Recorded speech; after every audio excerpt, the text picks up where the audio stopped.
What's up, guys? It's your boy, Barca Boy 103, and welcome back to another reaction video where today we're going to be reacting to Kool-Aid's English's video on what's next for Barcelona after this, first three games in La Liga not going the way we expected. A new plan that Hansi has instilled, which has shocked the players, and how Barcelona could look following this international break, where there is going to be a lot of big games, which also entails a lot of pressure on these players and even the manager to perform as well. Before we get into it, make sure you guys smash the like button down below, and don't forget to subscribe down below if you haven't already, and the link to this original video is in the description as well. And let's get right into it. Hi Kulas. It seems that for the first time during Hansi Flick's tenure at Barca, instability is being felt inside the team. Everyone is talking about the inflated egos of certain players, and fans are almost unanimous in believing. I think the ego stuff is so overrated. Instability, I don't think that's the case. I just think that there is something missing from a different perspective, whether it be the games that we're playing, how intense we're playing. I think that all this ego stuff, I kind of wish that Flick didn't say that. I think the way he said it maybe was misinterpreted by what he meant, and which of course he'll clarify in the pre-match press conference ahead of the match against Valencia on September the 13th. Of course, the match on the 14th, press conference on the 13th. But I think it's very inflated and taken too much over what it meant. I think because this Barca manager mentioned something, everyone's gonna, go on with it, which you expect at a big club like us. But I don't think there's any real egos at the club, like internally in the dressing room. The public is most displeased with the behavior of Lamine Yamal. The penalty incident, Rafinha, and Yamal's new celebration have already gone viral on TikTok and other social media, becoming a real hit. But behind this lies more than just hype on the internet. Today we're going to talk about what's happening inside Barca and whether tensions could build into an video, by the way, explosion is that AI, changes so it's not even everything. real. Let's begin. No one really expected this. Hansi Flick has only just started his second season at Barcelona, and after the draw with Rayo Vallecano, he kept the players in the dressing room and gave them a tough talk. And yes, his phrase "ego kills success" spread quickly across Spanish and international media. So let's break it down step by step. In the match against Rayo, Barca were really saved only by Joan Garcia. The new signing from Espanyol made 5 saves, and without him, the team probably would have lost. But for Flick, it wasn't just about the result, it was the moment to hit the brakes. Because he has been unhappy with Barca's performances from the very start. Against Mallorca, the team relaxed in the second half. Against Levante, they collapsed in the first half. And against Rayo, the same issues repeated but multiplied. And for the first time in a long while, someone managed to crack Flick's Barca code. His name, Inigo Perez. What he did with Easy Palazon and his movement on the pitch became the first real example of a plan that made Barca suffer. The offside trap stopped working flawlessly, and for the first time, Flick's chaos without the ball looked helpless. The stats... I wouldn't say it wasn't working, but they were just getting in behind. A lot of time they were offside, and the players were a little bit scared too with the VAR situation that was happening. Oh, offside's working, it's not working, it's working, it's not working. So Ingber, getting the ball over the top, but they weren't beating the trap most of the time. They're alarming. In 3 games, Barca allowed their opponents to create 12 big chances. That's the worst figure in La Liga. By comparison, Real Madrid have conceded just 1. Last season, Barcelona only reached that number after 6 matches. And this isn't just about defense or the loss of Inigo Martinez, who left for Al Nassr. Flick's system works only when everyone presses, when the forwards also work hard. And that hasn't been happening, so Flick couldn't hold back. He locked the team in the dressing room after the match for 25 minutes and spoke harsher than he did at the press conference. His message was simple: when the window is closed, no excuses. Everyone who stayed must be 100% committed to the club. Of course, such criticism exploded both in the dressing room and in the media. At Barca, this is always a painful subject. And Tornum, as Court called it. When the team stumbles, the Catalan press dissects every word, and now during the international break, everything revolves around this. And it seems this was exactly what Flick wanted, for his words to hang over the players for 2 weeks. So they returned from national duty thinking, we need to prove the coach wrong. And the reactions already came. Pedri in an interview said, I don't know who he meant, we'll have to ask him. Last season we worked as one, not chasing individual glory. Lamine Yamal added, I don't think the problem is ego, we just didn't start the season with the same intensity we ended the last one. Yes, we made too many mistakes, but that happens. Dani Olmo added, we may play better or worse, but the goal is always the same, the team.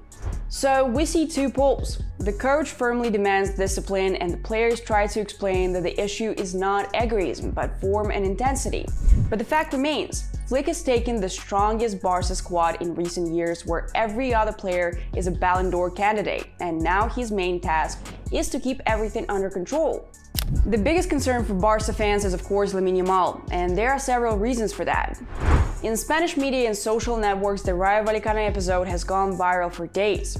Barca's new number 10 himself approached Rafinha, asked to take the penalty, this is clearly visible in the video, got the But the way he asked for the penalty was fine. He said, hey, guy, did the penalty? Rafinha's like, yeah, why not? Here you go. So I love that. Even back when we had MSN and Messi was the penalty taker, but Neymar and Suarez took so many penalties that Messi was like, okay, I don't need a goal right now. They need it, or they're chasing numbers and stats, or they need to, whatever they need.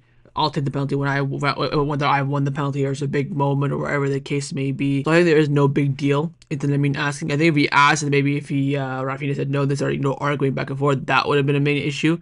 But him asking, he said yes, it's fine. Maybe if Rafinha said no, maybe we could have seen how Lamine Yamal reacted. That would have been maybe a bit more insight into egos and who's committed and stuff like that. But I think the way it was handled was absolutely perfect. Coolly converted the shot and then celebrated in his new crown celebration, pulling an invisible crown onto his head. But all eyes weren't just on Yamal. The cameras caught Rafinha's face during the celebration. The Brazilian's look was conflicted. And this exact moment blew up TikTok, X, and other social media. Fans argue, what was that? A man who calls himself king is no king, probably the most popular comment I've seen regarding Yamal's new celebration. But maybe it's just the magic hat, as Luis de la Fuente said. Everyone sees it in their own way. Many supporters, even among the culés, directly tied this to Flick's phrase, ego kills success, because indeed, Lamine increasingly takes matters into his own hands. Bold and dazzling attack, but too often neglecting defensive work. And now the penalty story with the crown celebration only amplified the feeling. Was Flick actually talking about Yamal? Especially since Lamine clearly disagreed with the German coach's words while away with Spain.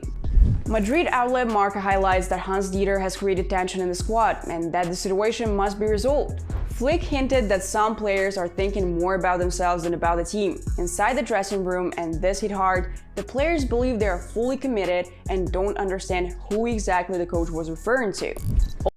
That's the thing, right? So if you're gonna have players versus the coach, that's where serious issues will come into play. Maybe he was just upset. Maybe the players are being discreet and don't want to leak anything in regards to who that might be.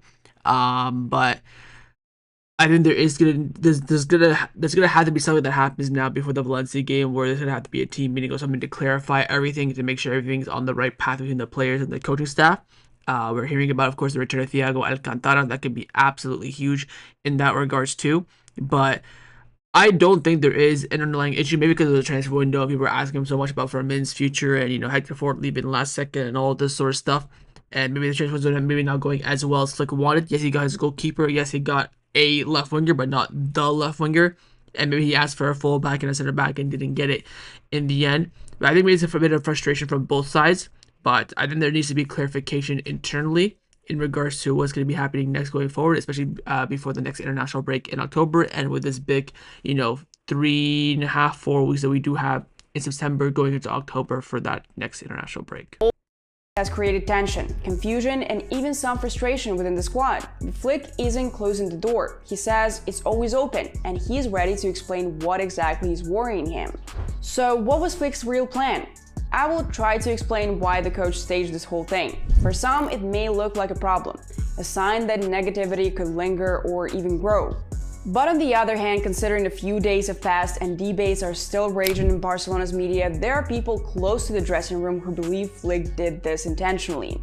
He used the international break to make sure his message reached the leaders of the team. Clearly, that's who he was talking about. It could be Lamine Yamal or Rafinha. There's a strong chance it was Fermin Lopez and his transfer saga with Chelsea. Maybe it was Pau Cubarsí, who wasn't even in the starting lineup last match. Or Jules Koundé, Ronald Araujo, others. Everyone except Pedri, Eric, Joan Garcia, and Christensen, if you listen to Flick's hints. The Barca coaching staff knew the bitter taste after Sunday's weak performance would linger for weeks.